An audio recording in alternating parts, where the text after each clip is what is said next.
दिनांक 23 ऑगस्ट रोजी रात्री 8च्या सुमारास धुळे शहरातील सावरकर पुतळ्याजवळ शादाकडून आलेल्या बसमधून विनय मुकेश जैन आणि त्यांचा सहकारी करशन रूपाभाई मोदी उतरल्यावर एक काळ्या रंगाच्या मोटरसायकलवर तोंडाला काळे मास्क व हेल्मेट घालून पिस्तलचा धाक दाखवून विनय जैन यांना गंभीर दुखापत करण्याच्या उद्देशानं फायर करून त्यांच्याजवळील 3500 ग्रॅम वजनाचे सोन्याचे दागिने व सोन्याच्या पावत्या असलेली काळ्या रंगाची बॅग हिसकावून पळून गेले होते।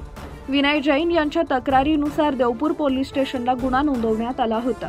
पोलीस अधीक्षक धुळे यांनी या गुन्ह्याचा तपास स्थानिक गुन्हे शाखेकडे वर्ग केला।